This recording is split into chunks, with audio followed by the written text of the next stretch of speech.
오늘 말씀은 로마서 12장 1절부터 2절입니다. 앞에 한 목소리로 같이 1, 2절밖에 안 되니까 한 목소리로 같이 읽겠습니다. 시작. 그러므로 형제들아 내가 하나님의 모든 자비하심으로 너희를 권하노니 너희 몸을 하나님이 기뻐하시는 거룩한 산 제물로 드리라. 이는 너희가 드릴 영적 예배니라. 너희는 이 세대를 본받지 말고 오직 마음을 새롭게 함으로 변화를 받아 하나님의 선하시고 기뻐하시고 온전하신 뜻이 무엇인지 분별하도록 하라. 아멘. 우리 굉장히 앞에서 뜨거운 육수를 많이 쏟으셨고 다들 찬양팀 너무 열정적으로 오늘 하나님이 받으실 만한 찬양 준비해 주셔서 감사합니다. 우리 고생하셨는데 우리 몇 명 없지만 그래도 찬양팀 고생하셨다고 박수 한번 이렇게. 이제는 저희도 꽤 오래됐으니까 옛날 얘기들을 좀 해볼까요? 이 옛날 얘기는 조영진 전도사님도 없었던 한참 옛날. 눈썹이 참 잘 됐어요. 2009년 9월 27일에 저희 집에서 그 당시에 저도 그때 이제 20대 거의 초중반이었죠.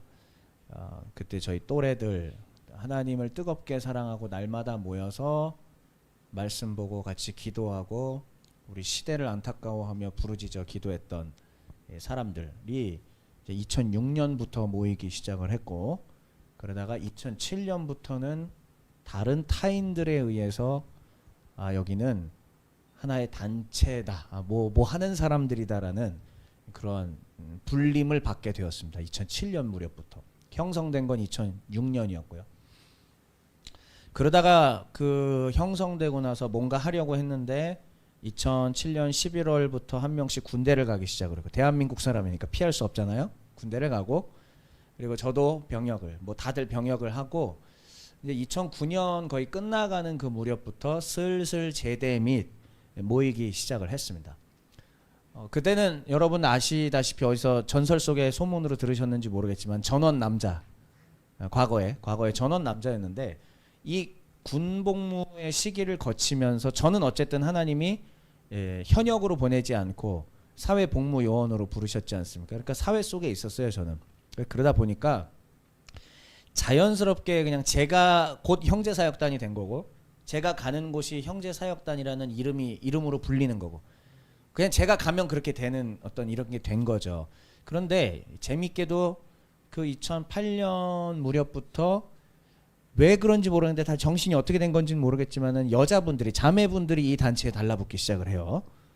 제가 봐도 지금 다시 생각해도 정신이 이상하지 않나. 왜 칙칙한 남자들만, 그것도 뭐 박보검이나 차은우 같은 사람이 단 한 명도 없어요. 여기는 다 이상한 사람들, 다 어디 나사가 하나 빠져 있고 모자라고, 이것도 가 있고, 그런 사람들밖에 없는데, 근데 이제 그때 그 자매들 중에 이런 발언을 했던 멘트들이 기억이 납니다. 진짜 하나님을 뜨겁게 이렇게 찾고 사랑하는 사람들을 주변에서 어떻게 볼 수 있느냐. 그래서 저희도 한번 따라가 보겠습니다 하면서 자매들도 이제 그때 이렇게 왔죠. 그러다가 2009년 9월 27일에 제가 우리가 하나의 선교 기관으로 시작을 하겠다. 물론 그때는 열정 충만, 하지만 지나서 보니까 어불성설, 말도 안 되는 일이고. 왜냐면 그 또래, 저도 나이가 20대, 그때 만으로 24살이었으니까 뭘 알아, 알 수 있는 게 없잖아요. 그럼에도 불구하고 열정 하나는 넘치고, 그래도 뭔가 해보겠다고 9월 27일에 모여서 저희 집에서 제가 TV에 HDMI 선을 딱 꽂아가지고 노트북에다가 이러면서 발표를 했던 기억이 납니다. 그래서 우리는 이런 훈련을 할 거고, 이런 훈련을 할 거고, 이런 훈련을 하는 선교 단체가 되겠다라는 선언을 했죠. 그런데 이제 그때로부터 하나님께서는 그대로 그때 발표했던 그대로 가게 하시지는 않았습니다. 그 선언이 있고 나서부터 오히려 사망의 음침한 골짜기요 또 광야 같은 곳들을 지나게 하시면서 우리를 이렇게 굴리시고 또 저렇게 굴리시고 또 이렇게 하면서 오게 하셨습니다. 그런데 제가 아까 찬양 드리다가 올라오기 직전에 갑자기 하나님이 뭘 떠오르게 하셨냐면은 이런 겁니다.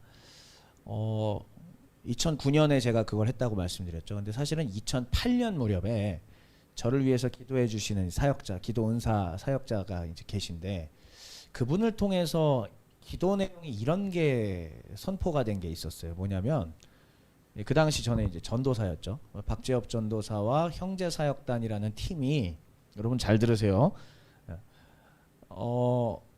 마치 홍길동의 활빈당 아세요? 홍길동의 활빈당? 네. 임꺽정이랑 착각하면 안 돼요. 네, 임꺽정이랑 달라요. 홍길동의 활빈당은. 아무튼 그러니까 근데 임꺽정 생각해도 됩니다. 사실 뭐 그놈이 그놈이라서 쉽게 얘기하면 도적대라는 뜻이죠. 네. 그래서 활빈당과 같은 역할을 하게 될 것이다. 그리고 이 형제사역단은 어떤 단체가 될 거냐면 자신들의 존재와 얼굴은 가리고 오직 예수 그리스도의 영광만 드러낼 것이다. 저는 20대 초반에 그 기도 내용을 들으면서 그 예언적 선포를 들으면서 참으로 많이 가슴이 두근거리고 울었습니다. 오직 그리스도의 깃발만 휘날리며 우리는 그 깃발 뒤에 가려있는 사람 되게 하옵소서. 그러한 일념으로 형제사역단을 해왔고 많은 분들이 우리 또 ENFP들 많잖아요. 근데 많은 ENFP들이 형제사역단에 왔습니다. 처음에는 매력을 느끼고 오죠. 그런데 이 ENFP들의 에너지 발산이 잘 안 되는 단체였던 거예요. 드러나야 되고 조명도 이렇게 받아야 되고 이것저것 막 이렇게 멋있게 드러나야 되는데 여기는 하나님이 분명히 2008년 무렵에 저에게 주셨던 내용이 있거든요. 그게 뭐냐? 활빈당처럼 자신들을 가리고 오직 그리스도의 깃발만 드높일 것이다. 박재엽은 심지어 천국에 불려 올라가서도 나는 아무것도 한 일이 없어 거기서 주의 깃발만 흔들고 자신은 가려버릴 것이다 라는 그런 예언적 선언까지 2008년 무렵에 제가 듣게 되었습니다. 근데 오히려 억울하지가 않고 감사한 거예요. 제발 내가 그런 인간 되게 하여 주옵소서. 제발 예수 십자가만 드러낼 수 있고 한 세상 그렇게 물론 하다 보면 이름이라는 거는 드러나게 돼 있죠. 그러나 이름이 자연적으로 드러나는 것 말고요. 자기가 자기 스스로를 그렇게 하려는 이러한 흐름과 방향성과 경향성들은 우리에게 옳지 않지 않나, 안 맞지 않나 생각을 합니다. 그런데 그 활빈당과 같은 형제사역단이 또 해야 하는 일들에 대해서 그때 저한테 가르쳐 주셨어요. 생각해보면 제가 그 내용을 저 깊숙한 곳에 기억 속에 묵혀두었던 것 같아. 지나고 보면은 그 일들을 안 한 건 아니지만 그걸 종합적으로는 하지 않았던 기억이 났고 아까 저 자리에서 하나님이 그거를 딱 생각나게 해 주셨습니다. 자, 그때의 하나님이 저에게 2008년에 저에게 주셨던 그 내용이 뭐냐면은 소리내서 따라해 주세요. 말씀을 훈련하라. 요거는 15년째 잘했죠 저희가? 그죠? 근데 두 번째 여기서부터가 생각해 보니까 잘 안 됐어요. 두 번째 명령하셨던 제가 다 손으로 필기한 게 다 있어요 집에. 그때 그 내용들을 두 번째 따라해 보겠습니다. 기도 훈련을 시켜라. 근데 생각해 보면은 우리가 청소년 캠프 사경회도 같이 많이 했고 등등등 했는데 물론 새벽 2시까지 집회를 하곤 했지만 네 그렇죠. 보통 6시간씩 했으니까 저녁 집회 자체를 6시간씩 했으니까 지현 씨 그때 6시간 집회할 때 그 자리에 있던 분인가요 혹시?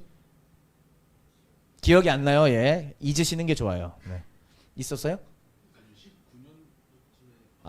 그러면은 이미 힘이 다 빠졌을 때입니다 저희가. 그러니까 성경 교육으로 거의 몰빵을 이제 해 가는 시기가 딱 19년이었거든요. 그래서 에너지가 많이 빠졌던. 아니 19년은 강화도 갈멜. 네. 그렇죠. CCC 시절 맞아요. 네, 좋아요. 네, 여러분. 근데 하나님 두 번째로 주셨던 저에게 주셨던 명령이 뭐였냐? 이건 명령이었어요. 사실 하나님의 커맨드 뭐였냐면 기도를 훈련시켜라는 거예요. 근데 제가 돌아보니까 기도 훈련을 안 시켰어. 이유는 뭘까요? 내가 병이 많았어요. 내가 체력이 안 되고 내가 힘이 들어. 그러니까는 병 걸리고 몸이 아프고 힘들고 그러니까 사실상 누군가들을 앞에서 기도로 인도해 주면서 훈련시키는 게 너무 어려웠다 생각이 듭니다. 그래서 아까 시작 전에 제가 우리 유지성 간사님 제가 붙들고 뭐라고 그랬죠? 조영진 전도사님 오기 전까지 그렇죠. 거기서 노가리 하지 말고 기도. 근데 어쩌면은 이게 그때 그 말 한 것과 지금 여기서 생각이 떠오른 게 하나님이 성령께서 역사하신 것 같아. 이렇게 다 연결되게 하신 것 같아요. 그래서 우리 유지성 간사님께서 그때부터 요 앞에 오셔가지고 같이 우리 조전도사님 오시기 전까지 함께 합심으로 막 이렇게 기도하고 했잖아요. 얼마나 제가 뿌듯하고 기분이 좋은지 몰라. 사실 여러분 우리가 교회가 아니라 교회에서도 조금 더 특별히 선교단체로서 한 달에 한 번 모이는 예배인데 제가 그 옛날 2014년 때부터 시작해서 지금까지 정기 모임들을 생각을 해보면 초창기 때 기도 정말 많이 했어요. 우리 정세철 형제가 잘 알 거예요. 초창기 때는 기도 엄청 많이 했습니다. 그런데 그 뒤로는 우리가 기도라는 거를 잘 하지 않았고 정기 모임이라고 아무리 적은 숫자가 있었어도 정기 모임 저희가 올 때는요 뜨거웠어요. 불이 넘쳤어요. 초창기 때는 잠깐. 근데 그 이후로 봤더니 우리가 어느덧 기도라든지 또 찬양을 하더라도 다 MBTI로 따지면 다 아이들만 있는 것 같은 느낌으로. 근데 사실 그거는요 외향형이냐 내향형이냐의 문제가 아니라 사실상 하나님에 대한 갈증과 갈망의 문제였습니다. 제가 10여 년 세월이 흘러보니까 이제 알겠어요. 그러니까 형제사역단에 말씀을 배우러 오는 분들이 있어요.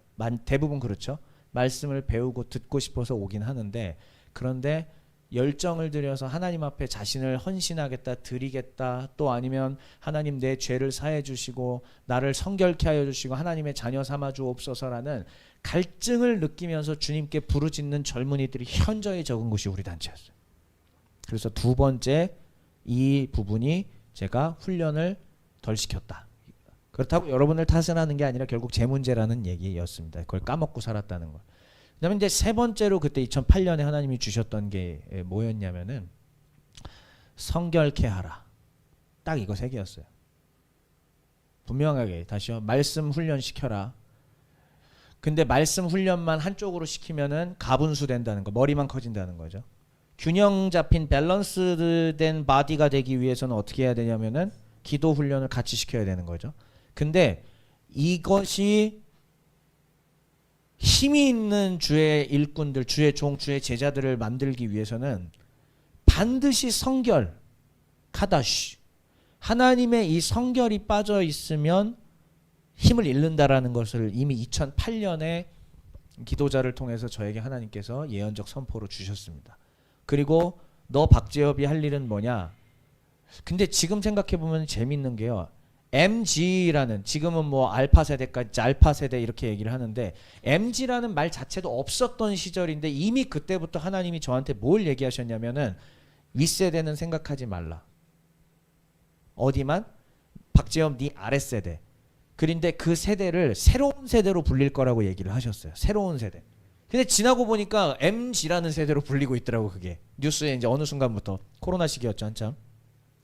그걸 보면서 물론 뭐 에어팟 이런 건 너무 웃기긴 한데 패션 능률 같은 건 좀 웃기긴 한데 아무튼 그래도 이 MG라는 세대를 저한테 맡기셨다는 거예요. 왜냐면은 죄송합니다만 저도 어쨌든 MG의 맨 위쪽에 거의 걸쳐 있거든요. 예, 좀 참 민망하고 송구스럽긴 한데 어쨌든 저도 거기서 국가 뭐 사람들이 사회학자들이 그렇게 자르니까 저도 M 세대에 거의 초반부에 이렇게 걸려 있기는 한데 그러니까는 제 세대와 제 아래 세대, Z 세대들 그다음 그 밑에 알파 세대들까지 전혀 다른 시대가 될 것이다라는 이미 선언이 2008년에 있었던 것이고 그런데 이들을 제대로 키우기 위해서는 성경을 알려줘라 플러스 근데 성경만 알리면 힘이 안 생겨. 그래서 뭘 하라? 기도 훈련해라. 근데 진짜 마귀와 싸워 이기기 위해서는 성결하라. 그러니까는 이 모든 것의 최종 귀결은 여러분 지금 세 개를 말했잖아요. 2008년부터 저한테 계속 들려줘. 생각해보니까 더 전이네요. 2000 거의 뭐 6, 7년 되긴 하는데 본격적인 게 2008년이었으니까 그때에 저한테 떨어진 하나님의 명령이 뭐였냐면 이 세 개도 사실은 방법이고요. 목적은 뭐냐면 목적은 따라해 볼게요. 마귀를 이기라. 예. 그리고 형제 사역단을 통해서 마귀를 이기는 자들을 길러내라는 얘기였습니다. 성경을 많이 배우는데 기도를 하지 않아요. 그러면은 흑암의 권세와 싸워 이길 힘이 없습니다. 자, 성경을 배우고 기도 훈련까지 해서 뜨거워졌는데 성결하지 않는 자꾸만 내 삶 속에서 인간 관계 속에서 또 어떤 다양한 방법으로 성결을 잃고 난다면은 힘이 생기지가 않는다라는 얘기죠. 그러면은 에베소서에서도 우리의 싸움은 혈과 육에 대한 게 아니라 이 성령의 전신갑주를 취해서 사실은 마귀의 권세와 싸우는 거라고 얘기하잖아요. 만약에 이신엽하고 제가 말다툼하고 서로 미워하는 마음이 싹 트고 이러면서 멱살 잡고 막 이래 했어요. 사실상 우리가 싸운 게 아니라 마귀의 노란함에 당한 거지. 그렇겠죠? 같은 팀 안에서 막 이렇게 서로 시기 질투하고 싸우고 미워하고 이런 마음이 싹 튼다? 사실상 그것도 마귀에게 노란하는 거죠.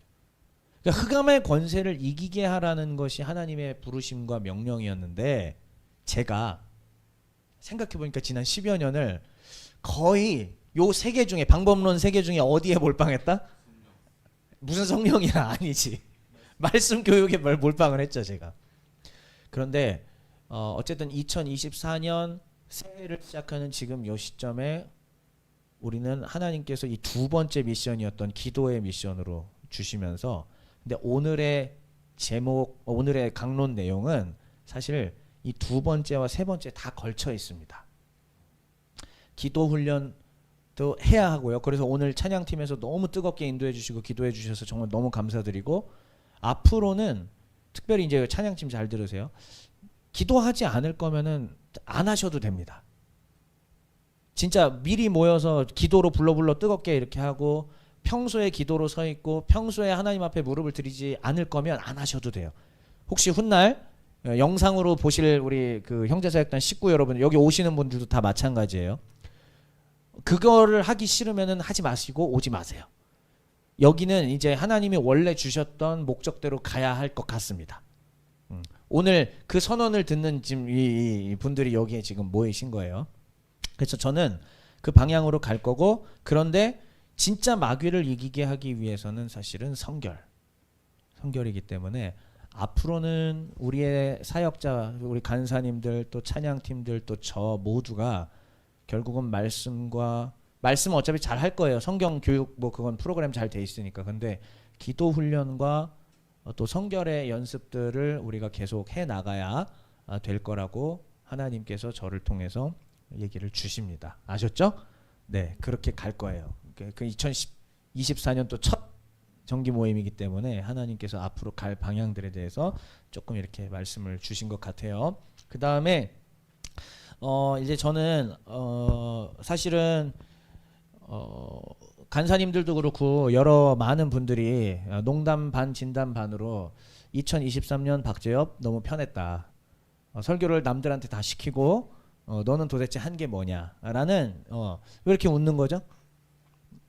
초긍정 표정이시네. 고개를 끄덕거리시면서 네네네 긍정적인 사람이에요. 그래서 이제 그런 얘기를 제가 들어서 다짐을 했습니다. 과거에 봤더니 뭐 몇 년도인지 제가 또 최근에 다 정리 다시 해봤더니 뭐 한 해 10번 정도 제가 했던 때 꽤 있어요 보니까. 그래서 다시 제가 10번을 하기로 결심을 했고 그래서 나머지 2번만 이렇게 강사로 하는 것으로 했고요. 참고로 미리 말씀드리지만은 여러분 저는 1년치 설교를 다 짰습니다 이미. 네, 그래서 설교 그 10번이 어떻게 될 건지 여러분들한테 좀 이제 보여드릴게요. 일단 제목부터 읽고 하자. 자, 오늘의 제목. 자, 대괄호부터 다 읽어주세요. 시작. 그렇습니다. 오늘 교회의 시작은 자기 헌신이라고 그랬는데 자기 헌신과 성결이 어떠한 관계를 맺고 있는지 발견하시면 되겠고요. 자, 한번 화면 보겠습니다. 이제 제가 1년짜리를 이제 이렇게 짰어요. 여기 보시면은 바울의 교회론을 다루겠습니다. 특별한 바울의 교회론이라고 있는 건 아니고 제가 바울 서신 13권을 다 뒤져봤습니다. 전부 다 뒤지고 찾고 이미 작년에 제가 저희 교회에서 이제 종의 정신 강론 중에서 마지막 파트를 바울의 교회론으로 제가 이렇게 다루었는데요. 이게 왜 중요하냐면은 앞으로 형제사역단의 양육교재에 이게 들어갈 겁니다. 네, 그렇기 때문에 1년 동안 저와 함께 하면서 미리 오시는 분들은 축복이에요. 그러니까 미리 훈련 받는 거지. 요걸 얘기를 들으면서 사도 바울의 머릿속에는 교회에 대한 것이 어떻게 형성이 돼 있었는지를 우리 바울의 머릿속에 들어가게끔 제가 이제 앞으로 1년 동안 만들어 드리겠습니다. 네, 그리고 다음 달에는 제 스승님이신 저희 논문 선생님이신 우리 민경구 박사님께서 또 오시기로 했어요. 이미 결정 다 돼 있고요. 7월 달에는 또 다른 분에게 이미 오퍼를 넣어놨는데 아직 답이 없어서 좀 기다리고 있는 거고요. 그래서 나머지는 이런 식으로 이제 진행이 된다는 것을 여러분들이 보시고 제목 하나하나씩만 한번 같이 볼게요. 일단은 자, 첫 번째는 했으니까 두 번째 3월부터 자, 바울의 교회로는 읽지 마시고 한번 읽어보겠습니다. 거룩한 시작. 거룩한 개인의 성령 생활을 배우고 그 다음에는요. 네, 말씀. 그 다음에 좋습니다. 그 다음요. 네, 이렇게 우리가 6월까지 한 개인의 내가 성도로서 내가 한 크리스천으로서 어떻게 성령 안에서 말씀과 기도와 찬양의 생활을 이루어가야 되는지 자세한 내용들을 같이 좀 나누겠고요. 그 다음에 7월 한 달 지나서 8월부터 이 거룩한 개인들이 모인 곳을 우리는 교회라고 얘기합니다. 그래서 이 교회는 분별된 교회가 돼야 된다라는 게 바울의 가르쳐주는 내용이에요. 다시요. 교회는 어떤 곳이다?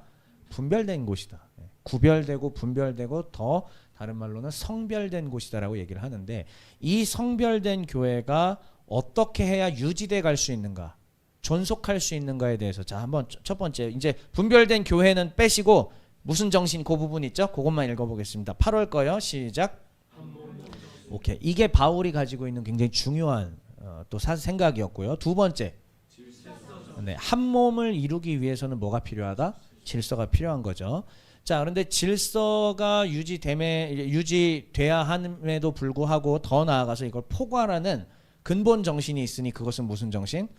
네, 결국 사랑 안에서 교회가 움직여 간다라는 이야기고요. 네, 여기에는 십자가의 비밀이 더 들어 있습니다. 그건 꽤 나중이네요. 10월 달 가서 들으시고요. 그 다음에 네 번째는요. 네, 교회가 지켜지기 위해서는 권리를 주장하는 자들만 있으면 안 됩니다. 바울이 얘기하는 신령한 자는 어떤 사람? 권리를 포기하는 사람이 신령한 사람입니다. 방언을 말하고 예언을 하고 장풍을 쏘는 게 신령한 게 아니라 뭐 하는 사람? 권리를 포기하는 사람. 그리고 가장 위대한 신앙은 사실 뭐다? 헌금입니다.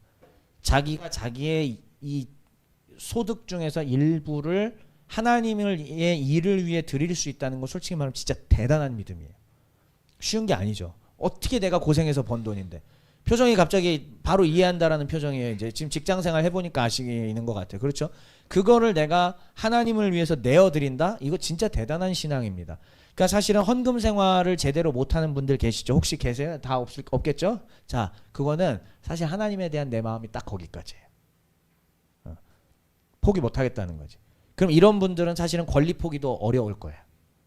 예물을 드릴 수 있는 사람은 권리 포기도 되는 사람입니다. 진짜 쉽지 않죠?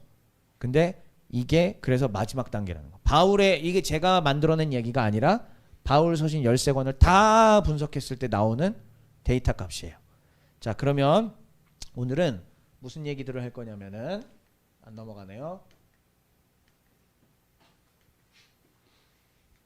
네, 다시 한번 제가 해볼게요. 예. 잠시만. 자, 오늘의 순서는 그래서 교회가 뭔지 간단히 보고 그 다음에 교회에 대해서 사도의 역할이 뭐였는지 한번 살펴보고 그 다음에 바울은 이 사도인 바울은 교회를 어떻게 이해하고 있었을까? 그리고 사도인 바울이 하나님으로부터 교육받아서 제시한 교회의 원리는 무엇일까? 요 얘기들을 한번 해보겠습니다. 첫 번째예요. 교회 이해입니다. 자, 교회가 될 수 있는 대상이 있습니다. 교회가 될 수 있는 대상. 교회라는 이름으로 불릴 수 있는 자들은 누구일까요? 어떤 사람들? 먼저는 하나님의 자녀가 된 사람들이에요. 다시 얘기할게요. 교회는 내가 등록카드에 이름을 써서 등록카드에 제출했다고 해서 교회가 되는 게 아니라 교회가 되기 위해서는 하나님의 자녀가 돼야 됩니다. 그러니까 지금 여러분들이 출석하고 계시는 땡땡 교회들 있죠. 이 땡땡 교회라는 곳은 하나님의 자녀와 하나님의 자녀가 아닌 자들이 어떻게 돼 있다? 섞여 있는 거죠.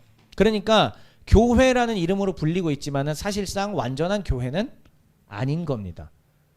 그래서 그냥 모임이라고 부르는 게 사실 더 좋고, 실제로 교회, 에클레시아 모임이에요. 카할이라고 하는 히브리어도 결국은 모임, 회집 이런 것들을 말하는 것입니다.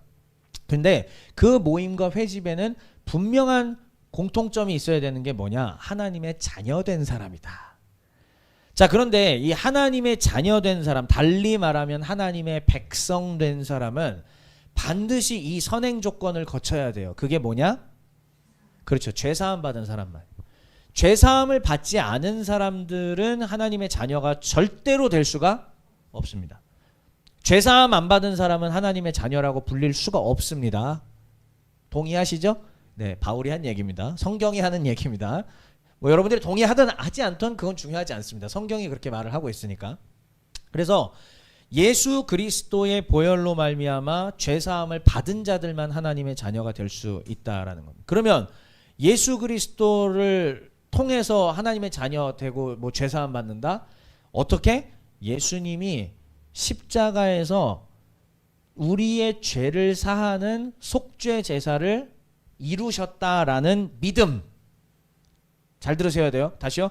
예수님이 십자가에서 온 인류의 하나님과 끊어진 관계를 회복시킬 수 있는 영원한 속죄 제사를 드리셨다라는 사실을 뭐 한다? 믿는 거야.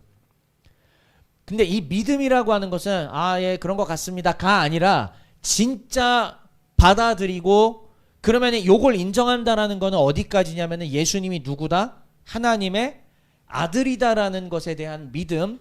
더 나아가서 예수님이 온 만물의 머리가 되신다, 주인이 되신다라고 하는 믿음. 온 세상이 예수님의 통치를 받고 있다라는 믿음. 나도 예수님의 통치를 받고 있다는 믿음과 그렇게 하겠다라는 결단까지. 되게 어렵죠. 그러니까 나 믿습니다. 세례교육 받고 나 이제 세례 믿습니다.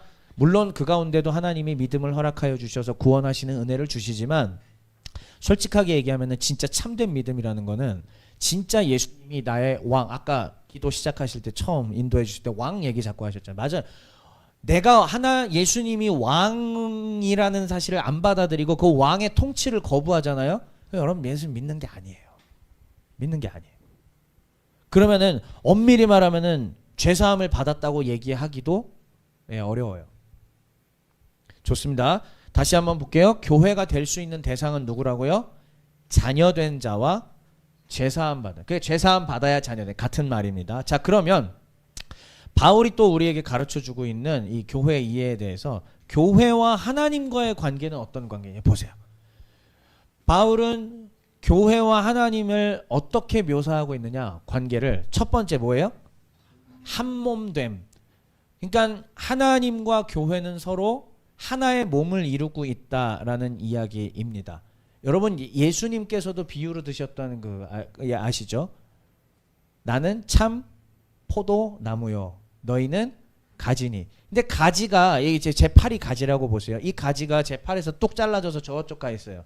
그럼 영양분과 수분을, 뿌리로부터 영양분과 수분이 올라오잖아요. 이 가지가 영양분 받을 수 있습니까? 못 받습니다. 못 받죠? 너무 뻔한 얘기지만 그래도 해야 되니까. 안 붙어 있으면 하나가 아니고 한 몸이 아니고, 안 붙어 있으면 자녀도 아닌 거고, 안 붙어 있으면 죄사함의, 그러니까 은혜도 못 받는 거고, 그런 거예요. 성경은 우리에게 이거를 가르쳐주고 있습니다. 또한 바울이 얘기하는 게 있죠. 예수님께서는 교회의 머리시더라. 그 다음에 그러면 머리의 통치를 받고 있는 이 몸은 곧 교회다라고 얘기해요. 그러니까 예수님과 교회는 서로 뭐다? 한 덩어리다. 그 얘기, 한 몸이다라는 얘기죠. 그러니까 우리 예수님의 통치를 받지 않으면은 사실상 한 몸이라고 얘기할 수가 없죠. 그럼 아까 얘기한 거랑 똑같죠.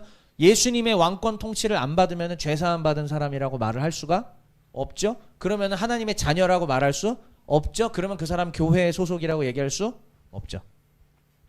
그러니까 우리의 교회 안에는 교회 아닌 사람들이 엄청나게 많이 있을 확률이 높다라는 말씀을 드리는 것입니다.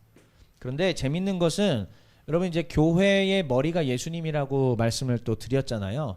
그런데 이제 요 헬라어에 대해서 이제 학자들이 딱 두 파로 나눠져서 좀 싸우더라고요. 별로 이렇게 크게 뭐 달라지는 건 아니긴 하는데 예수님이 교회의 머리다라고 하는 얘기와 근데 요 헬라어를 딱 그렇게 보면은 만물의 머리를 예수님으로 삼아서 만물의 머리인 예수님이 교회에게 주어졌다로 보는 해석도 있어요. 뭐 크게 아주 뭐 해석이 달라질 것 같지는 않지만 사실 생각해보면 조금 다르긴 합니다. 다시 들어보세요. 그러니까 이 머리라는 것이 우리 신체의 부, 머리로서 받아들이는 해석이 우리가 그동안 일반적으로 알고 있었던 예수님은 교회의 머리다, 뇌다 뭐 이런 건데 근데 이 해석이 머리가 이 머리라는 것이 진짜 요 머리가 아니라 우두머리라든지 아니면은 통치자라든지 권세자라는 뜻으로도 쓰일 수가 있어요. 그러니까 만물의 권세자와 만물의 통치자가 교회에게 주어졌다. 그럼 만물의 통치자가 누구예요? 예수님이죠. 제가 지난달에 여기서 골로새서 얘기했던 거 기억나세요? 모든 만물이 예수님을 위하여 예수님을 통하여 예수님 안에 있다는 골로새서의 바울의 얘기잖아요. 그러니까 그 사상이 그대로 바울이 이렇게 보고 있는 거죠. 아, 만물의 모든 통치권을 받으신 예수님이 교회에게 주어졌다라는 것으로 봐도 되고 또 예수님이 교회의 머리다라고 생각하는 것도 크게 나쁘지 않은 그런 얘기입니다. 그래서 일단은 교회와 하나님의 관계는 한 몸이다. 근데 두 번째는 또 뭐?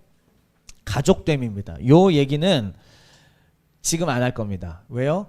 데살로니가 전후서 때 나옵니다. 그래서 청년 사경회 때를 위해서 남겨두고 네, 이때 바울의 어떤 그 교회 이해에 대해서 가족됨으로 이해하는 것이 데살로니가에서 이제 발견이 됩니다. 그래서 그건 그때 가서 제가 얘기를 하도록 하고요. 자, 세 번째는 교회의 정체성입니다. 그래서 바울이 생각하는 교회는 어떤 곳인가? 어떤 정체성을 갖고 있는 곳인가? 자, 첫 번째 죄사함이라고 써 있죠. 이런 거예요. 나는 예수님의 십자가로 인해 죄사함 받은 사람이다. 여러분들 지금 그런 정체성 갖고 계세요? 네, 다시요. 나는 예수님의 십자가로 인해 죄사함을 받은 자다. 믿으십니까? 진짜요? 그런 정체성 있어요? 할렐루야. 네. 두 번째, 한번 읽어주시죠. 두 번째 단어 시작. 자, 모세의 율법은 완전하지 않았다고 했죠. 그래서 이 모세의 완전하지 않았던 율법을 최종적으로 성취하신 분이 누구다? 예수님이시고 그 최종적으로 성취된 율법의 최초 선포가 어디서 이루어졌다? 산에서 이루어졌죠. 그게 바로 복 있는 사람은 악인의 이게 시편이죠. 예. 심령이 가난한 자는 복이 있나니. 제가 왜 지금 이렇게 얘기했냐면은 원래 헬라어에서는 마카리오이가 먼저 나오니까 복 있는 사람이 지금 먼저 나온 거예요, 지금. 예. 복을 받은 사람은 이렇게 하고 나오거든요, 원래. 그러니까 그래서 예수님께서 그 산 위에서 먼저 모세의 율법을 성취하신 것을 선언하시기 시작하면서 가르침을 주셨지. 그런데 다시 한번 교회는 어떤 정체성을 갖고 있냐? 예수님께서 완성하신 새 율법을 우리의 삶의 최고의 가치로 여기고 따라가겠습니다라는 거. 이해되시죠? 그러니까 우리가 인생을 살다가 뭐가 막혔어, 걸렸어, 뭐가 뭐 좀 그래. 어디로 돌아가야 될까요? 복음서에 들어있는 예수님의 가르침으로 가야 되는 거예요. 뭐라고 얘기하셨어요? 새 율법. 네, 좋습니다. 예, 그 예수님께서 성취하신 새 율법으로 가서 주 예수의 가르침을 받아야 돼요. 어차피 바울과 다른 사도들과 제자들은 예수님의 이 새 율법을 뭐 한 거다? 해석한 사람들인 거죠. 그러니까는 가장 으뜸은 뭡니까? 우리 주 예수 그리스도의 직접적인 새 율법의 가르침이 우선이다라는 얘기를 드립니다. 자, 그 다음에 교회의 정체성은 또 세 번째는 뭐냐? 일단 다시요. 나는 죄사함 받았고 예수님의 새 율법을 따르는 자고 그 다음에는요. 나는 누구다? 그렇지. 빛의 자녀다라는 것도 바울이 굉장히 강조해서 얘기하는 거예요. 우리는 누구다? 빛의 자녀다. 더 이상은 어둠을 따라가지 않는다. 그런데 너희가 빛의 자녀가 되었음에도 불구하고 과거의 어둠에 처해 있을 때의 말과 행동을 여전히 하려고 하니 어찌된 일이냐? 정신들 차려라. 머리 챙겨, 단단히 챙겨. 이게 바울의 가르침이었던 거죠. 이번에 옥중서신 하신 분들은 지금 제 말이 뭔지 다 이해가 되시죠? 그렇죠? 네. 그러니까 정신 단단히 챙겨라 이 말이에요. 그래서 빛의 자녀로서 살아야 하기 때문에 아까 얘기한 성결, 그리고 거룩, 하나님의 카도시. 교회는 다시 말하면은 이 성결을 포기하는 순간 교회가 아닌 겁니다. 이게 교회의 정체성이에요. 너무 길게 하면 또 욕먹을 것 같으니까 빨리 넘어갈게요. 그래서 자, 이제 첫 번째 지금 우리는 교회가 뭔지 교회의 이해를 살폈습니다. 첫 번째로는 교회의 대상은 죄사함 받은 하나님의 자녀라고 말씀드렸고, 교회와 하나님의 관계는 한몸됨, 포도나무와 가지처럼. 그 다음에 가족됨은 데살로니가 때 말씀드린다고 했고요. 교회의 정체성은 나는 죄사함 받은 거룩한 하나님의 자녀로서 나는 예수님이 완성하신 새 율법을 따라 사는 사람이다. 그게 내 인생의 최대 가치다. 그리고 나는 그 예수님으로 말미암아 죄사함 받고 빛의 자녀가 되었으니 나는 더 이상 어두움의 자녀로 살 수가 없다.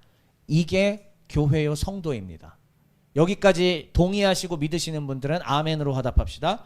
좋습니다. 그러면 이제 이 사실을 가지고 예수 그리스도께서, 하나님께서 사도들에게 어떠한 역할을 맡기셨는지 한번 볼게요. 왜냐, 어차피 우리는 바울의 지금 교회론을 배우는데 바울은 사도라고 불리잖아요.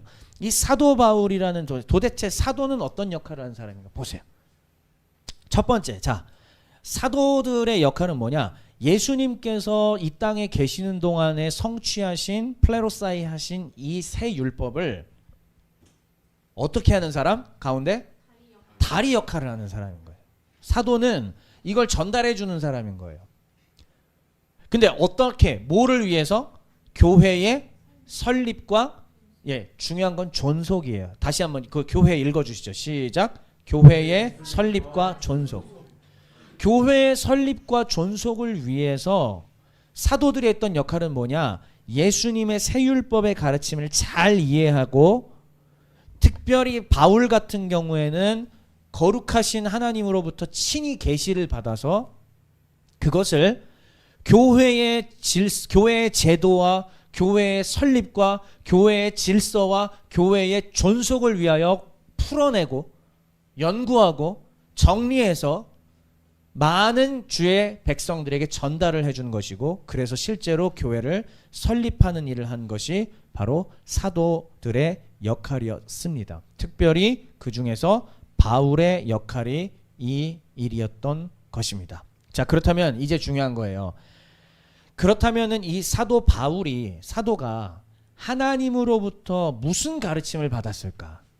예수님으로부터 새 율법을 이제 배워서 아는 건 맞는데 교회의 설립과 존속을 위해서는 뭔가 가르침이 하나 더 있었어야 돼요. 바울은 그걸 받았습니다. 바울은 다메섹 도상에서 변화받을 때에 부활하신 예수님으로부터 그것을 보고 배웠습니다. 그리고 그 이후의 기간에도 하나님의 성령께서 바울에게 함께하여 주셔서 교회가 지금 2000년 됐잖아요. 2000년 동안 지속될 이 교회를 어떻게 존속시켜 나갈 건지에 대해서 우리 주 예수께서, 하나님께서 친히 가르침을 주셨습니다. 우리의 관심사는 이제 뭐냐? 이 가르침이에요. 도대체 바울이 받은 가르침은 무엇인가? 바울은 예수님으로부터, 부활의 주님으로부터 어떤 가르침을 받아서 어떻게 교회를 세우려고 한 것일까? 그래서 바로 이 세 번째, 교회의 이해입니다. 자, 이제 이 내용으로 제가 올 한 해 2024년 10번 정도 얘기를 할 거예요.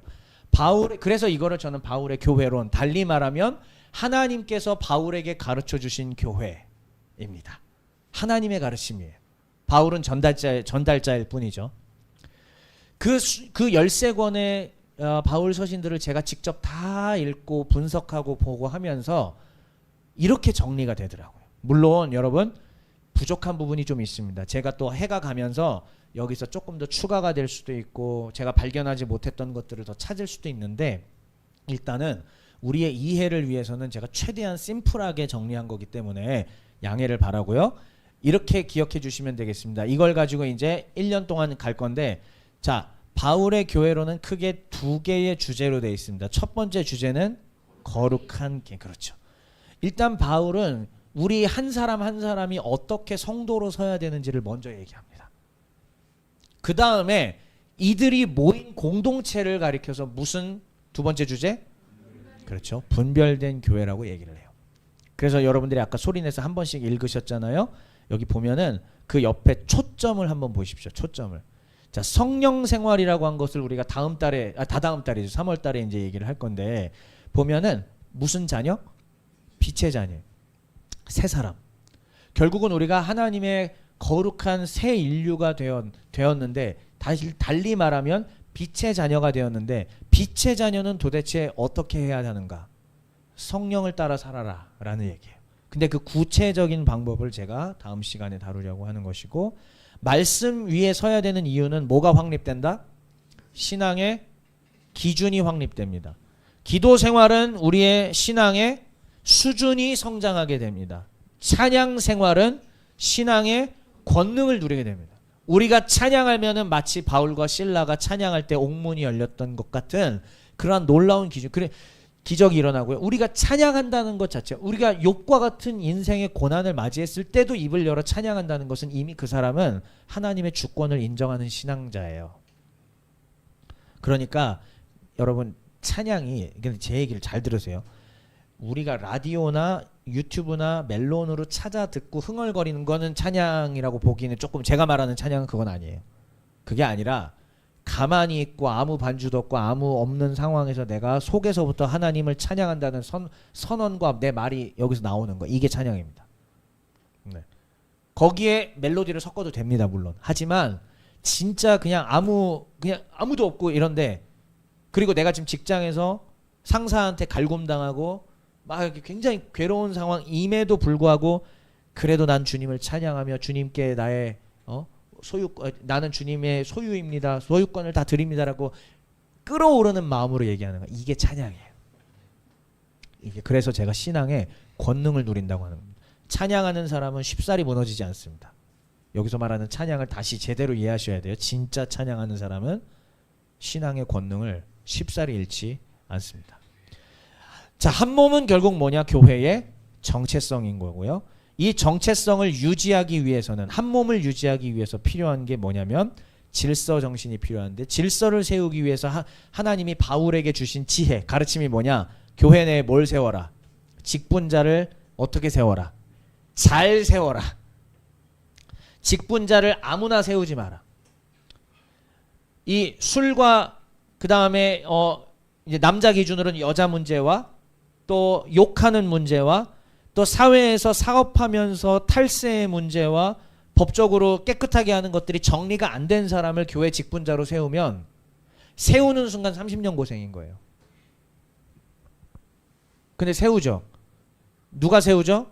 공동의회에서 투표로 뽑아서 세우죠. 근데 그 사람 당선되죠. 그게 그 교회 수준인 거예요. 그러니까 교회라고 불리기도 참 애매한 거지. 성결이 그 안에 빠져있고 거룩이 그 안에 빠져있고 분별된 교회인데 분별이 빠져있죠. 이 한 몸을 유지하기 위해서 하나님이 바울에게 분명히 가르쳐 주셨어요. 직분자 어떻게 세워라. 잘 세우라고 했어요. 아무나 세우지 말라고 했습니다. 우선 여러분들 사도행전에서 기억해 볼까요? 맨 처음에 7 집사들 세울 때 어떤 사람들이었습니까? 성령으로 충만한 사람이라고 했어요. 성령으로 충만하지 않는데 직분자 세우는 거 많이 봤죠? 예. 물론 우리가 저 사람이 충만하냐 안 하냐 함부로 얘기하긴 좀 그렇지만 아닌 건 알잖아요. 저 사람이 성령으로 충만하지 않다는 건 알잖아요. 그래도 우리가. 근데 뽑히죠. 당선 많이 되죠. 자, 그 다음에 두 번째는 뭐냐? 이 정체성을 유지하기 위해서는 십자가 정신이 필요하다는 거예요. 십자가에서 예수님께서는 자신을 내어주셨죠. 그리고 바울도 뭐라고 얘기하느냐? 고린도전서에서 뭐라고 얘기합니까? 십자가 외에는 내가 아무것도 알지 않기로 작정하였나니. 다른 거 자랑해도 되거든요. 그런데 그 잘난 것들을 다 가리고 나는 십자가밖에 모르겠다. 십자가에 못 박혀서 당하는 게 오히려 참된 신앙의 모습이다. 이게 지혜다라고 바울은 얘기를 하고 있으니 이게 얼마나 쉽지 않은 겁니까? 그런데 하나님은 지금 여기 있는 우리에게 뭘 요구하시냐면 그 삶을 살아라고 요구하시는 거예요. 그 다음에 권리 포기하는 것도 자기를, 지금 공자기라는 뜻입니다. 자신을 비운다라는 거고요. 연보 생활은 또 명진심, 진심을 밝혀라. 내가 하나님을 진심으로 사랑하고 내가 하나님 나라의 자녀가 되었다면은 내 소득도 하나님 거라고 인정해라라는 얘기죠. 저는 당연히 이제 사역자로 살아왔기 때문에 저는 뭐 얼마, 여러분들이 기본적으로 200만 원 벌 때 저는 80만 원은 갖고 살았고, 여기 지금 전도사님들 다 그렇게 살아왔었죠. 그런데 그 가운데서도 11조 헌금이라든지 감사헌금이라든지 그 밖에 구제하는 거라든지 빼먹은 적이 없습니다. 미친놈 소리를 듣겠죠, 사회 기준으로. 다들 500만 원, 600만 원, 700만 원 월급을 벌고 있는데 그 사람들은 만 원의 헌금을 아까워하고 있어요. 자, 그러면 이분은 뭐죠? 신자가 아니에요. 이분에게 헌금을 받으려고 노력할 필요도 없습니다. 이분은 전도해야 되는 사람이에요. 근데 진짜 안타까운 게 뭔지 아세요? 이분이 교회에 집사야. 와, 아이야. 이거 어떻게? 이게 지금 우리의 이 심각한 상황들이라니까. 그러니까 교회의 직분자를 맡고 교회에서 일꾼이 되는 것을 얼마나 성경에 근거하지 않게 하는지를 참 모르겠어요. 자, 이게 어쨌든 우리 바울이 지금 교회를 이해하고 있는 것들을 13권의 바울서신에서 분석을 해서 제가 여러분들한테 정리한 거를 말씀을 드립니다. 자, 그러면 이제 마지막으로 오늘 바울의 교회 원리를 이제 보고 마칠 건데, 이것도 짧게 할게요. 오늘 본문이었습니다. 자, 로마서 12장 1절부터 2절은 사실은 뭐냐면은 천국 백성의 삶의 원리를 보여주는 겁니다. 이따가 본문 볼게요. 근데 천국 백성이 뭐죠? 예수님께서 말씀하신 새 율법을 따르는 자들이 천국 백성입니다. 다시요. 천국 백성은 누구라고요? 예수님의 새 율법을 따르는 자입니다. 우리는 그거를 다른 말로 뭐라고요? 교회라고 얘기하는 거예요. 이게 진짜 교회예요. 예수님의 새 율법의 가르침을 따르는 천국 백성, 달리 말하면 이 교회의 근본 원리는 뭐냐를 1, 2절에서 우리가 다 암송하는 말씀이잖아요. 로마서. 그러므로 형제들아, 내가 하나님의 모든 자비하심으로 너희를 권하노니 너희 몸을 하나님이 기뻐하시는 거룩한 산제물로 드리라. 이는 너희가 드릴 영적 예배니라. 와, 이거 다 외우잖아요. 그 정도로 유명한 구절이긴 한데 사실은 이 안에 천국 백성의 삶의 원리가 다 들어있습니다. 이 원리를 여러분들이 정확하게 기준을 잡아놔야 무너지지 않는 참된 신자가 될 수 있습니다. 그러면 바울이, 난 진짜 멋진 사람이라는 게요, 예수님의 새율법에 얼마나 깊이 있는 이해를 갖고 있었는지가 증명이 되는 게 1, 2절에 천국 백성의 삶의 원리가 나오죠. 그 다음에 그 바로 아래인 3절부터 15장까지 천국 백성의 삶의 실제 모습을 그려줘요, 바울이. 이게 로마서예요. 다음 학기 때가 로마서죠. 이게 로마서입니다, 여러분. 근데 보면은 이 바울이 제시한 천국 백성의 삶의 실제 한번 볼까요? 자, 1, 반괄호 1번입니다. 정신, 무슨 정신? 공동체, 지체정신, 개별적, 사랑정신. 다 뭐예요? 이미 아까 얘기했던 그 내용이잖아요. 아, 바울은 교회, 먼저는 예수님의 가르침으로 원리 삼고 그 다음에 천국 백성의 실제는 한몸 정신과 이런 것들로 지금 사랑 다 들어있어요, 이 안에 지금.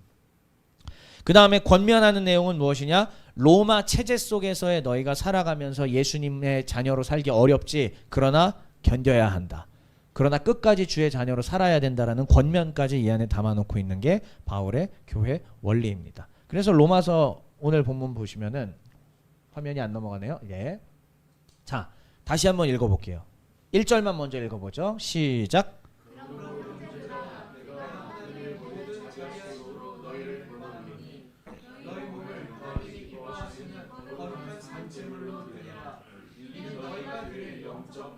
좋습니다. 그래요. 다음은 인기 검색 결과입니다. 네. 빅스비인가요, 저게? 네. 자, 여러분 이제 앞에 보십시오. 자, 보면은 사실 시간을 다 들이면은 저게 그럼으로부터 시작해서 모든 걸 다 설명해야 되는데 거기까지는 별로 하고 싶지는 않고요. 왜냐면은 하려면 지금부터 1시간이에요. 그럴 수 없고, 저는 오늘의 핵심인 거룩한 산제물. 제가 작년에 저희 교회에서는 영적 예배를 중심으로 얘기했습니다. 로기코스 라트레이아를 중심으로 얘기를 했는데 지금은 거룩한 제물, 튀시안, 조산, 하기안, 이 부분을 여러분들에게 제가 말씀을 드리려고 합니다. 자, 보시면은 바울이 지금 어떻게 얘기하는지, 자, 그 하나님 천국 백성들의 삶의 원리예요. 교회의 가장 기본적인 원리입니다. 그러므로 형제들아, 1장부터 11장을 다 받는 그러므로예요. 충분히 하나님의 아들의 복음을 내가 설명했지. 그러므로 이걸 받아들이는 내 형제들아, 내가 하나님의 모든 자비하심으로 너희를 권한다. 어떻게 하라? 너의 몸을, 일단 하나님이 기뻐하시는 걸 빼세요. 일단 이해하기 쉽게 너희 몸을 거룩한 산제물로 드리라. 이게 뭐다? 이게 영적 예배다. 다시 한 번만요. 쉽게 너희 몸을 거룩한 산제물로 드려라. 이게 영적 예배다. 조금 더 쉽게 너희 몸을 거룩한 산제물로 드려라. 이게 교회다라는 얘기. 그래서 오늘의 제목이 뭐라고요? 교회의 시작은 자기 헌신이다. 자신을 드린다라는 게 헌신이잖아요. 헌신은 자기가 제물로서 제물로 몸이 쪼개지고 하나님 앞에 불태워 올려지는 걸 헌신이라고 하지 않습니까? 그러니까 근본은 뭐냐면은, 교회의 근본은 내가 거룩한 산제물로 하나님께 드려지는 게, 이게 원리, 대원리라는 얘기예요. 이게 그러니까 거룩한 개인이 먼저라는 얘기입니다. 그리고 이러한 사람들이 모여 있는 곳이 뭐다? 분별된 교회라는 얘기예요. 영적 예배, 로기코스 라트리아인데 이게 바로 분별되는 과정을 말하는 거거든요. 그것은 제가 설명하지 않겠습니다. 나중에 훗날 교재에서 만나요. 교재에는 다 담아 놓을 테니까. 자, 다시 얘기할게요, 여러분을. 이제 이게 제일 중요한 겁니다. 교회의 가장 근본 원리는 뭐냐면, 우리 자신이 하나님 앞에 거룩한 산제물로 헌신해서 드려져야 되는 거예요. 헌신해서 드려진 사람들이 모여 있는 곳이 교회다라고 얘기를 하는 것입니다. 이해가 되시죠? 근데 그냥 산제물이 아니라 뭐라고 돼 있죠? 거룩한 하기오스입니다. 헬라어로 하기오스. 여기 이제 하기 안으로 돼 있는데 하기오스. 거룩한 산제물. 다시 거룩한 산제물로 드려요. 교회는 거룩하게 하나님 앞에 드려진 자들의 모임이에요. 다시요. 교회는 거룩하게 하나님 앞에 구별된 자들의 모임입니다. 교회는 죄사함을 받아서 더 이상 죄악이 없는 거룩한 자들의 모임입니다. 이게 교회예요. 교회 진짜 빡세죠? 이게 원리입니다. 이게 대원리. 그래서 내가 거룩한 산제물로 하나님 앞에 드리기 위해서는 어떤 각오가 돼 있어야 되냐면은, 구약시대 때 헤렘 아세요? 헤렘? 진멸해서 하나님 앞에 드리는 걸 헤렘이라고 그러잖아요. 이게 죄로 물들어 있으면 이거 다 죽여야 돼요. 하나님 앞에 옳지 않은 것들은 다 헤렘시켰습니다. 우리는 이걸 구약 윤리적인 차원으로 봤을 때, 현대 윤리로 봤을 땐 잔인하다고 얘기하는데, 성경의 문맥과 논지에서는 뭐냐? 하나님 앞에 거룩지 못하고 구별되지 않았던 것들은 어떻게 한다? 제거해내는 것이 영적 원리다라는 걸 말씀해 주고 있는 겁니다.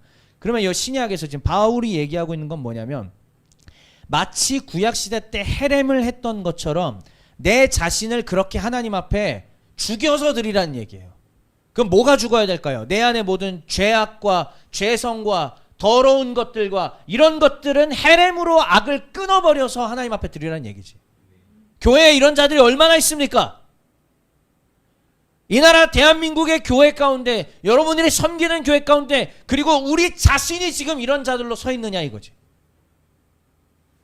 우리 하나님께서 왜 저에게 2006년, 7년, 8년 때부터 말씀을 가르쳐라, 기도 훈련을 시켜라, 성결을 선포하라, 성결케 만들라라고 얘기하셨냐면, 하나님께서는 다음 세대, 진짜 제가 다음 세대라는 표현 쓰기 싫은데 그 다음 세대가 실제 MZ인 것 같아가지고 쓰는 말이에요.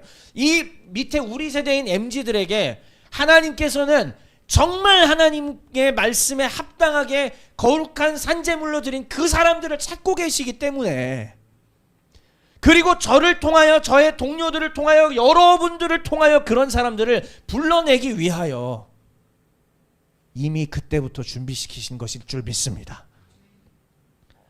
그런데 이렇게 우리가 하나님 말씀 알기를 게을리하고, 놀기를 좋아하고, 쾌락을 즐기기를 좋아하고, 성결치 않게 성결해 하는 것 자체를 거부하고, 이렇게 우리가 만약에 살아간다면, 저를 포함하여 우리 모두요, 그러면 과연 우리가 하나님 앞에 진짜 참된 교회의 원리대로 사는 사람들이라고 말할 수 있을까요?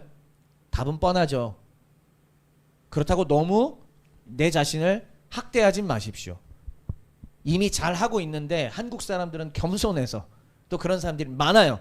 잘하고 있는 분들 많습니다. 잘하고 있는 분들은 더 잘하세요. 그러나 지금 오늘 이 하나님께서 저를 통하여서 대언해 주시는 이 메시지를 듣고 가슴속에 불편함이 오거나 찔려옴이 있거나 무언가 끓어오르는 옳지 않은 것이 보인다면 이제는 하나님 앞에 결단하고 반응하셔야 됩니다. 새해 첫날입니다.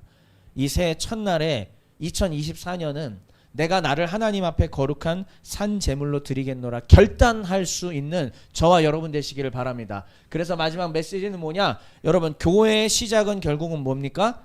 자기 헌신, 달리 말하면은 자신을 거룩한 산 제물로 어떻게 하라? 드리란 얘기예요. 그리고 거룩한 산 제물은 다시 말하면은 성결한 산 제물로 드리란 얘기입니다. 자기 헌신은 달리 말하면 거룩한 산 제물. 자기 헌신은 달리 말하면 성결한 산제물을 말하는 것입니다. 그렇다면 마지막으로 이 성결 한번 크게 읽어주시죠. 시작. 성결을 이루는 방법만 간단히 얘기하고 1분 만에 마칠게요. 보세요. 성결은 원래 우리 거 아닙니다. 성결은 우리 거 아니에요. 원래 누구 거예요? 성결은 하나님 거예요. 예수님 거예요. 우리에게는 애당초 주어지지 않은 겁니다. 성결은. 그런데 우리가 성결할 수 있으려면 어떻게 해야 될까요? 지금 답 내보세요. 다시요. 성결은 원래 우리 게 아닌데 우리가 성결해지려면 어떻게 해야 돼요? 그렇지. 그리스도와의 연합이 이루어져야 된다는 얘기. 그래서 지금 다 통하지 않습니까? 바울이 얘기해 준 게. 구약의 모든 제사법들과 예수님이 가르쳐 주셨던 것들과 바울이 얘기했던 것들이 하나로 다 통해요. 결국은 그리스도로 말미암아 죄사함이 있어야 되고 하나님과 연합돼서 하나님의 자녀됨을 우리가 입게 된다면 그러면은 성결케 될 수 있습니다. 그러나 그게 제대로 안 되면은 우리는 성결케 될 수가 없습니다. 그러므로 진짜 성결케 되는 방법은 뭐냐? 뭐 하고 금식하고 이거 아니에요. 따라해 볼게요. 하나님과 연합을 공고히 하라. 다시요. 크게 얘기해 주세요. 하나님과 연합을 공고히 하라. 그러면 성결입니다. 죄로 인하여서 여러분 이제 넘어질 때 있고 괴로워하고 그렇죠? 그런데 그거는 우리가 살아가면서 겪는 일들 물론 맞습니다. 그런데 그 죄를 묵상하면서 죄를 쫓으려고 그 죄와 사투하지 말고요. 그리스도와의 연합을 공고히 하십시오. 하나님과의 연합을 공고히 하는 것이 우리가 나아갈 길입니다. 저도 넘어지고 여러분들도 넘어지고 다 넘어져요. 그러나 넘어질지언정 또 일어나서 하나님의 전신갑주를 취하고 어떻게든 주님 앞에 나가서 주님과 연합하려고 노력을 해야 합니다. 주님과 연합하는 것이 곧 성령 충만인 것이고 성령으로 충만하면 성령이에요. 다시요. 푸뉴마 영이에요. 근데 그 성령은 뭐냐면 그냥 푸뉴마가 아니라 하기오스 푸뉴마입니다. 거룩한 영입니다. 그러니까 우리가 주님과 연합하면은 하나님의 거룩한 영인 하기오스 푸뉴마가 우리 안에 거하시는 것이고 그래서 우리는 성결을 유지하게 되는 겁니다. 그러나 주님과의 연합이 느슨해졌어. 그럼 어떻게 돼요? 하나님의 성령이 내 안에 마음껏 거하시지 못하는 거예요. 그러니까 우리는 죄의 유혹에 빠져서 두 마음을 품게 되고 넘어지게 되고 쓰러지게 된다는 얘기입니다. 이 원리를 이해하시겠습니까? 그러므로 성령으로 충만할 때 성결은 자동으로 따라온다는 것을 기억하시고 여러분들이 어떻게 올 한 해 하나님 앞에서 연합을 공고히 할까? 하나님과의 연합을 공고히 할까? 말씀과 기도와 등등 여러 가지 방법들이 있겠죠. 생각해 보시고 그 다음 또 기도해 보시고 그 다음에 실제로 그것을 이루어서 마귀 권세에게 무너지지 않는 마귀를 이기는 능력 있는 우리 형제사역단 식구들 다 되시기를 주의 이름으로 축원합니다. 그래서 3월 달에는 성령 생활입니다. 성령 생활. 이제 우리는 앞으로 기도 훈련과 이런 것들도 더 많이 갈 거라는 것을 말씀드립니다. 기도합시다.